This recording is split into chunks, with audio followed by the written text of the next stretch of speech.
أنا الفدائي عثمان جعفر بيلو. نحن رجال الصاعقة.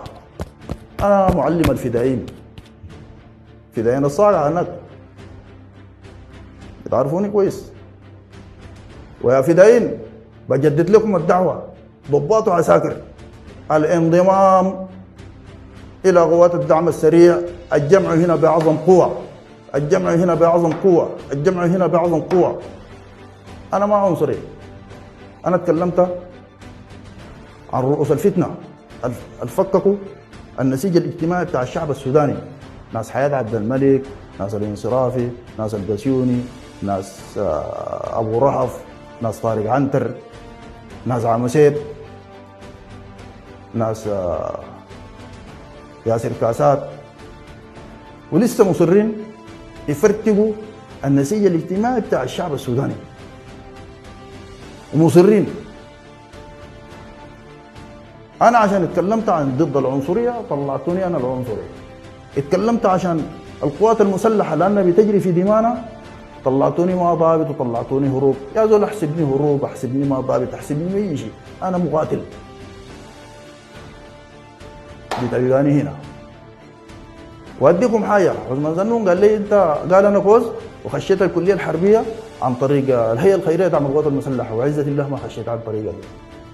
أوريكم في المعاينات أنا حصل شنو؟ جيت المعاينات في نادي الضباط، قال لي الواسطة بتاعك منو؟ قلت له ما عندي أي واسطة. قال لي يا زلمة، قلت له ما عندي واسطة، قلت له واسطتي الله بس. قال لي أقرأ لنا ما تيسر من القرآن. الوقت ده كان في موضة ناس يحفظوا سورة ياسين وسورة الأنفال وإذا جاء نصر الله والفتح. قلت له، قريت له سورة الإخلاص، قل هو الله أحد الله الصمد لم يلد ولم يولد ولم يكن له كفوا أحد. ما قريت لكم سورة النصر عشان ما يقولوا برضه كود بتاع. قال لي ده بس الحفظ من القرآن. قلت له قلت لي ما تيسر، ويكون في علمك أنا قبل ما أخش المدرسة حافظ 3 أجزاء من القرآن، 3 أجزاء من القرآن قبل ما أخش المدرسة. الدين ده قام قال لي ده بس الحافظه. قال لي خش الكلية الحربية ليش؟ كان في موضة من أجل العقيدة والوطن. قلت له أنا خشيت الكلية الحربية لأني بحب العسكرية، لأني بحب الجيش. قال لي يعني ما من أجل العقيدة والوطن؟ قلت له العقيدة دي بيني وبين الله فوق. الوطن بتاع الأورنيش بيخدم الوطن، بتاع الأورنيش بيخدم الوطن. خدمة الوطن ما إلا بالعسكرية. صحح مفاهيمك وما يملوك، وما تيجي تقول لي أنا دخل. أمشي جيب الملف بتاعي شوف مكتوب جواه فيه شنو. أمشي جيب التقارير بتاعتي كلها. أمشي أسأل الفدائيين عني. الناس بتصلي في الجامع وبتتلو بالتعليمات، أنا عمري ما صليت صلاة تعليمات ولا تلت قرآن بالتعليمات. ده شغلكم. يعني واحد قال لي تصوم معنا خميس واثنين، قلت له ما بصوم، ده في الكلية الحربية، ده بصنفوك طوالي. في التليفون شايلين لهم كشف كده، ها الليله صايم ما صايم بتاع. قلت لهم لا. الناس اللي قالوا انا ما ضابط في الجيش، قالوا انا ما ضابط في الجيش نهائي. انا عندي دفعه، الدفعه 48 كليه حربيه كلها بتعرفني، والدفعه 49 اي زول حضرني في الكليه بيعرفني. انا هم دول قدامك ده بيع عساكري. امشي تلفزيون السودان بتلقاني بيع عساكري ظاهر في بعض القنوات العالمية برضو ظاهر.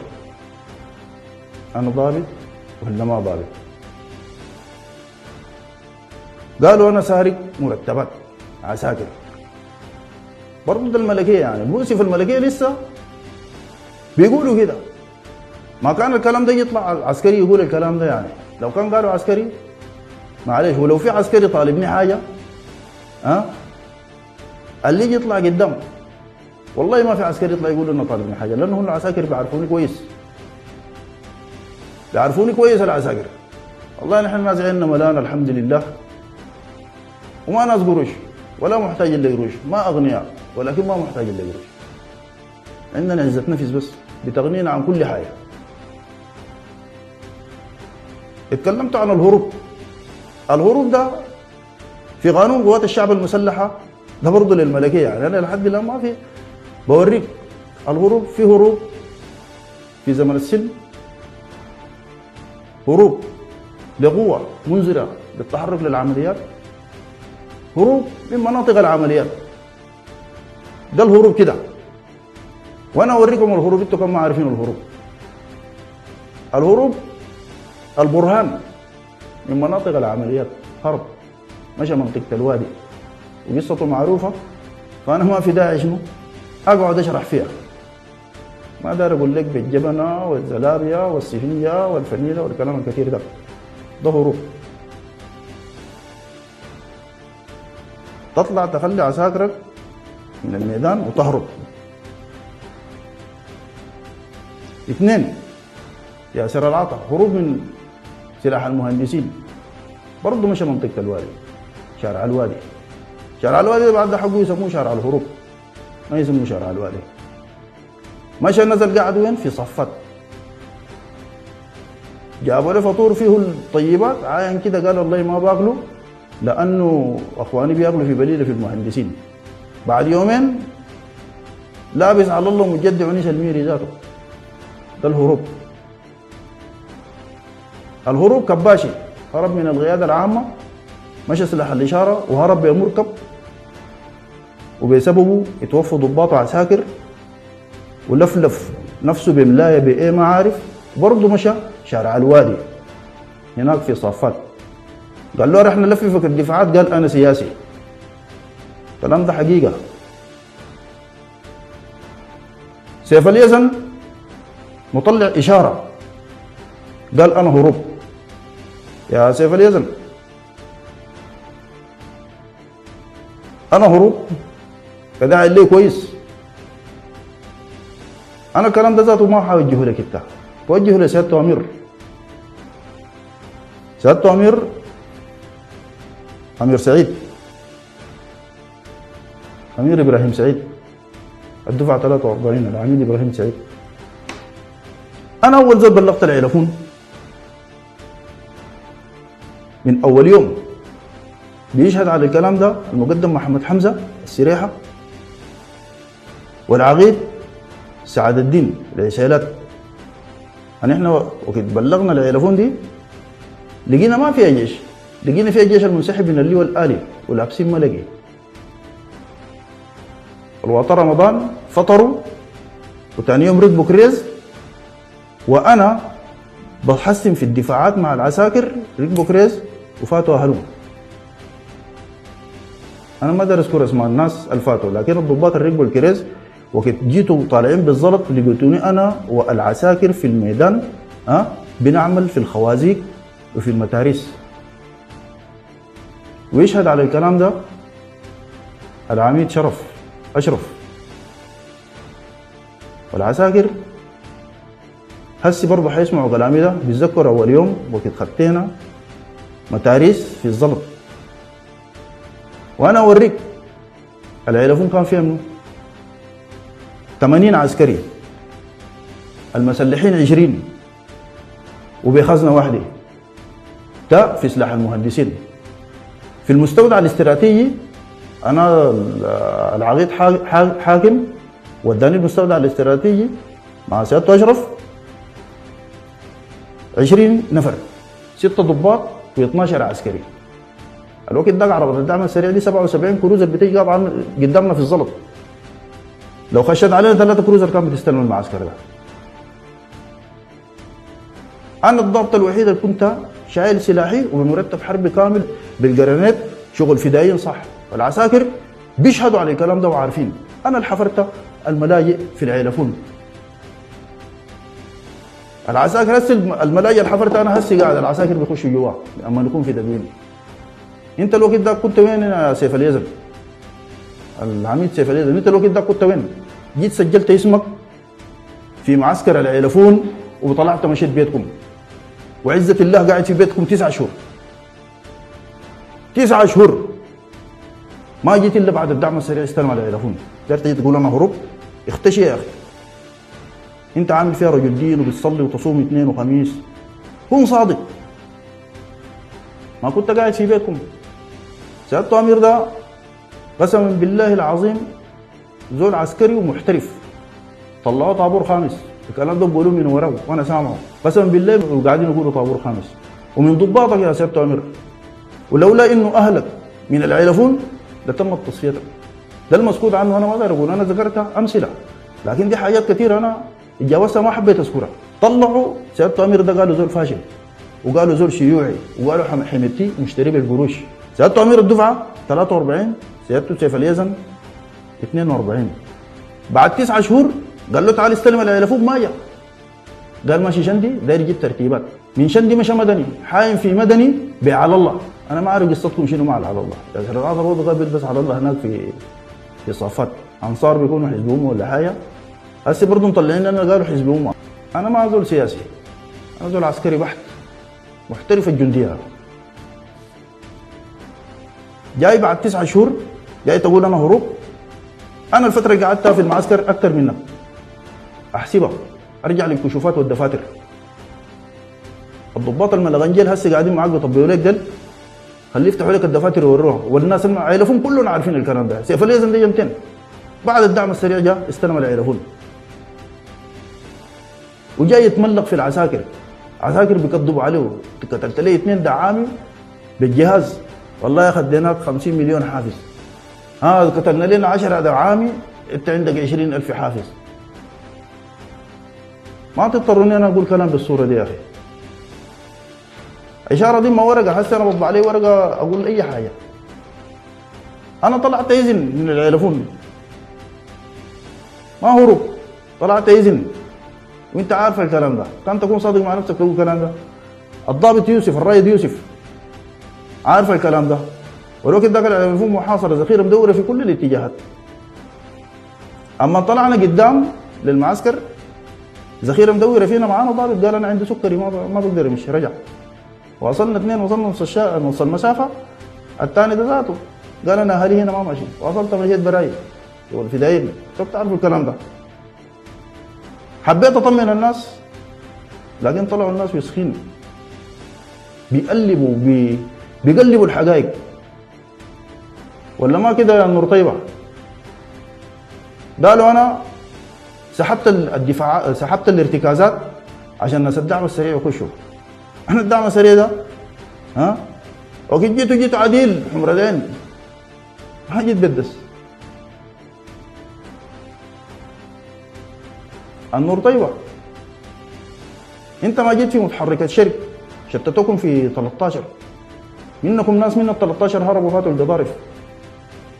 انت جيت يا نور طيبه ما افتح خشمك، قول الحقيقه، خليك بس زول فدائي كده يعني. قول الحقيقه، ما تخلي الناس تدلس وانت ذاتك بتكون قاعد تالف معاهم. جيت انا استقبلتك بعساكرك، الجرح حتى عندك اخليته لك انا.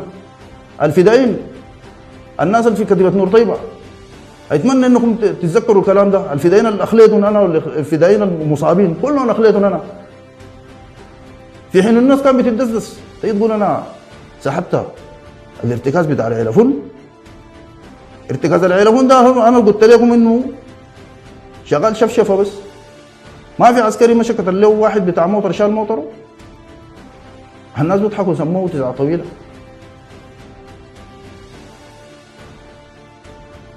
الشاب بتاع العسيلات البوكسي شايل بنزين قتلوه، وقتلوا ضابط معانا في العيلفون. ناس العسيلات عارفين الكلام ده هسي، وكانوا هايجين غطغطوه كده وسكروا وقالوا خلاص الزول مات. الارتكاز بتاع العيلفون ما الذخيره دورت، كلكم قمتوا جارين. سكان العيلفون عارفين الكلام ده. يتمنى سكان العيلفون هسي يعرفوا الكلام ده، يتكلموا الحقيقه. دايرين تغطوا الفشل بتاعكم شماعه، دايرين تعملوا فينا انا كذابين. العساكر بيعرفوني كويس، ودي رساله لعساكر العيلفون، انتوا قاعدين مع ناس جبنه ومنافقين وكذابين. قالوا ما عاقل، ما عاقل. انا الدفعه 48 استحقاق بتاع الترقي من كم؟ طلعوا الاشاره، طلعوا الاشاره هسه ينشروها في الفيس 15/1/2023. انا زول مؤهل ومستوفي كل شروط الترقي يا باليزن. انا ما طلعت باذن، اما ان طلبت منك ايام اضافيه قلت لي دار تبيض وشك مع القياده بهذا الاسلوب. عشان كده انا في المره اللي فاتت ما حبيت اذكرك، قلت في قاده ما مسؤولين، وبيتهربوا من المسؤوليه. انت واحد من الناس انا بقصدك في الكلام ده، لكن انا دائما ما بحب اشهر بالناس. قلت لكم دي ما شيء يعني. انت قاعد 9 شهور في بيتكم والناس قاتلت. دفاعة العيلفون دي حضرت انا في المواجهه بتاعت المزرعه. العميد اشرف انت برضه عامل فيها ظلمه ولانا وبتخاف الله يعني. اتكلم في الكلام ده يعني، بس اتكلم معاه وريه. هو ما جا متاخر. هسه نحن كان اسقطنا قوات الشعب المسلح على الكلام ده، وانت بتملكوا الكلام ده للملكيه عشان يقولوا الكلام ده، لانكم ما عندكم راجل كده بيقدر يواجه. انا هسه عارف كلامي، اذا بكون استفزاكم اعمل لايف تعلينا بقصه جديده، ولا امشي ادوا النقيب بتاع الحركات المسلحه ذاك ولا دول كده ما عارف لابس له نقيب مزرر الزرار اللي لحد هنا. زول العسكري ده مظاهر يعني، بيزرر الزرار اللي لحد هنا. خدت لي قلم كده وقال بيتكلم عني انا مقدم ولا نقيب ولا منتحل شخصيه. قالوا انا سجنت 3 سنوات في قانون قوات الشعب المسلحه. اذا سجنت يوم واحد انت خارج الخدمه. يلا يا ملكيه ما تتكلموا في القوات المسلحه لكم ما بتعرفوا حاجه، وانا ما داير اشرح لكم كثير. ما تلطش قصه من طرف وتجي تتكلم. الكتيبه قالوا انا شلت برضه قروش الناس. الكتيبه 140 واحدين قالوا الدفعه 140. انت ما قادر تفرز بين كتيبه وبين دفعه. الكتيبه 140 مظلات. انا قلتها في فتره من الفترات، دي كانت في البونج، سحبوها جابوها اعالي النيل، بيعرفوني كويس. انا اتمنى عساكر الكتيبه 140 يطلعوا يوروا الناس. انا الوقت ده كنت ملازم. انا اتمنى سيادة يعقوب بشيبه يطلع يوري الناس. سيادته تاج السر قائد القوات الخاصه ده كان قايدي في الكتيبه 140. يتمنى سيادتك انك تطلع برضه تشرح للناس، توريهم عثمان بيه اللي هم انا جايبين بيه اشاده من الشؤون الماليه. قائد ثاني الشؤون الماليه خطاب يعرفني كويس. جايبين بيه اشاده من اللجنه الخاصه للشؤون الماليه. جايبين بيه اشاده من المفتش العام. ده كلام كله موثق موجود. انا اتمنى انكم تكونوا رجال تطلعوا الكلام ده وتقولوه. عشان كده انا ضد اي مجربعات وضد اي لص بيكيسوا الناس المساكين. لكن احنا لحمنا مر يا زول بدايين يطلعوا يقولوا الحقائق. الجيش السوداني عارف الكلام ده كله، دفعتي كلهم عارفين الكلام ده.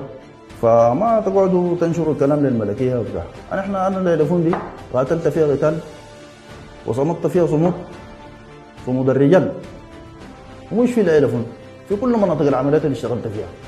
اي عسكري اي ضابط اشتغل معي في العمليات بيعرفني كويس، اشتغل معي في التدريب بيعرفني كويس.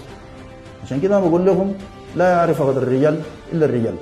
انا ثاني الاتهامات والكلام الفارغ ده ما برد لكم، ما حرد لي زول، اصلا ما حرد لي زول. والملكيه اللي بيتكلموا ديل شعرت نفسك قلبك حار وقلبك واجعك، شيل سلاحك وتعال الميدان. تعال قابلني في الميدان عشان اوريك شغل الفدائيين كيف. هسه انا جيت بمرتب حربي كامل، وانا من اول يوم جيت هنا بمرتب حربي كامل. وانا اديك حاجه، انت التاريخ اللي قلته في الاشاره ده انا هروب، انا قاعد موجود في الدعم السريع هنا. جيت انضميت لكن ما اعلنت، ساكت ساي وقاعد. ما رسلت اشاره في الفيسبوك ذاته، قلت يمنع التعامل مع عثمان بيلو وما عارف متمرد وتم رصده وين ما عارف كده. ثاني تجي تقولوا ما ضابط وتمثيليه وقاعد في مصر. وانا عارف الناس اللي بيألفوا الصور صور قديمه تجيب تلصق دماء دي وتكتب تحتها اي حاجه، اكتب واعمل اي شيء. برضه الناس اللي بيهددوا، في ناس بيرسلوا لي رسائل في الواتسابات وكده وفي الفيس بيهددوا. فانا بقول لكم الناس اللي بتهددوا هي انتم ما بتعرفوني. انا فدائي ودعم سريع. انا ما بتهدد. فالناس ما تخلط الامور، الدين لله والوطن للجميع. فما تخلط السياسه بالعسكريه. واي ملكي هو محترف في مجالك، خلي العسكريه للعسكريين. واذا في زول داير يرد لي اين الناطق الرسمي؟ اين الناطق الرسمي لقوات الشعب المسلحه؟ دي خطوه تحت خطين. الناطق الرسمي لقوات الشعب المسلحه وين؟ انا ما اقدر اتكلم فيه، لكن وين؟ واتحداكم خليه يطلع حسي بس مباشر يسهر زي كده. بيقولوا لي اشتروك بكم ودفعوا لك كم. حتى انه في لواء اسمه العتباني لواء معاش بينشر نص الضباط قال لهم ادوني 45,000 دولار. 45,000 دولار قال كده.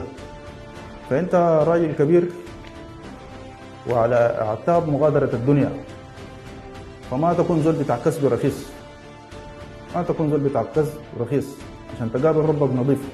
بعدين يوم القيامة انا ما بعفيك اصلا، ما بعفيك. وفي تاني واحد الدفعة اللي ورانا معاش مفصول من الجيش بقضية أخلاقية، يعني ما في داعي أنا أجيب اسمك عشان داير أسترك. قال ادوني $1,000,000. $1,000,000 يا زول. ايه هنا ما في قروش، في قضية، في قضية بتاعت أمة، وقضية بتاعت شعب، وقضية بتاعت أجيال قادمة، قضية بتاعت السودان جديد. ده نحن الشغالين فيها. تجي الدعم السريع هنا يدوك كلاش مرتب حربي كامل والميدان. الناس الموجودين هنا كلهم للقضية بس، مين الغايب لحد أحد الزول. فما تكذبوا وتقولوا إشاعات وتشككوا في نزاهة الناس. والله احنا ناس نظيفين، عساكرنا بيعرفونا، وأي زول سواء كان في الملكية أو في الجيش بيعرفنا. فأنت تقول داير تقوله وأنا كلامي معكم الميدان. وكل الناشطين اللي بيسيئوا وألفاظ بذيئة وبيتعرضوا لأعراض الناس، أنا قدامك تقول شاي يا زول، أنا داير اكتسب ذاته حسنات، قول أي كلام ما بيأثر فيني أصلا. يتلقاني بس في الميدان، شيل بندقيتك وتعال مع المستنفرين وأنا أوريك الشغل كيف. ولكل حادث حديث. والسلام عليكم ورحمة الله.